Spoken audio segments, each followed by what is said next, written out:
আসসালামু আলাইকুম। আপনাদেরকে আজ অনেক সুন্দর একটা ঝর্ণা দেখাবো আমি। দেখেন অনেক সুন্দর ঝর্ণা, কত সুন্দর সাউন্ড পানির। আমরা আজ এমন সুন্দর একটা জায়গাতে আসছি, বার্সেলোনার। এই জায়গাটা হচ্ছে বার্সেলোনার মধ্যে সবচেয়ে উঁচু জায়গা, পাহাড়।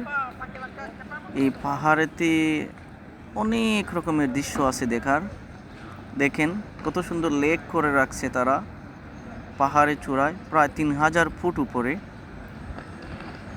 দেখেন আপনারা কত সুন্দর। এই লেকেতে অনেক মাছ আছে, অনেক ব্যাঙ আছে, অনেক রকমের জিনিস আছে এখানেতে। তারা শুধু ট্যুরিস্টদের জন্য এইগুলা করে রাখছে। এত সুন্দর একটা পার্ক। অনেক রকমের আমি ভিডিও করছি, কিন্তু আমি কিছু আপনাদেরকে দেখাইতেছি। অনেক ভিডিও আসবে এই পার্ক নিয়ে। অনেক রকমের জিনিস আছে এই পার্কে। দেখেন আপনারা, এগুলো কল্পনাতেও আসে না। পাহাড়ের 3000 ফুট উপরে, একদম পাহাড়ের চূড়ায় এত সুন্দর ডিজাইন করে তারা, এত সবের জিনিস তারা করে রাখছে মানুষকে আনন্দ দেওয়ার জন্য, মানুষকে ভালো রাখার জন্য। এগুলাতে মানুষ আসে ফ্যামিলি নিয়ে, আসার পর মাইন্ড ভালো হয়ে যায়। বাচ্চাদেরকে নিয়ে আসে, স্কুলের বাচ্চারা আসে। দেখেন আপনারা কত সুন্দর লাগে। এগুলোতে মাছ আছে।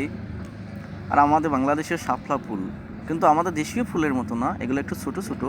আমাদের দেশের শাপলা তো অনেক সুন্দর, অনেক বড়, কিন্তু এগুলা ছোটো ফুলও আছে আমাদের শাপলা ফুলের মতোই, কিন্তু এগুলো একদম ছোটো ছোটো। দেখেন কত সুন্দর লাগে। আমরা এত উপরে যখন আসলাম, আইসা দেখার পর আমরা অবাক হয়ে গেলাম যে তারা এত উপরেও এত সুন্দর করে রাখছে। নিচে তো আরও বেশি সুন্দর ছিল। Abdal in Spain YouTube channel থেকে আজ এই পর্যন্তই। নেক্সট ভিডিওতে আপনাদের সাথে আবার দেখা হবে। দেখবেন এই পার্কের আমি অনেক সুন্দর সুন্দর দৃশ্য ভিডিও করে আনছি। ওকে, আল্লাহ হাফেজ।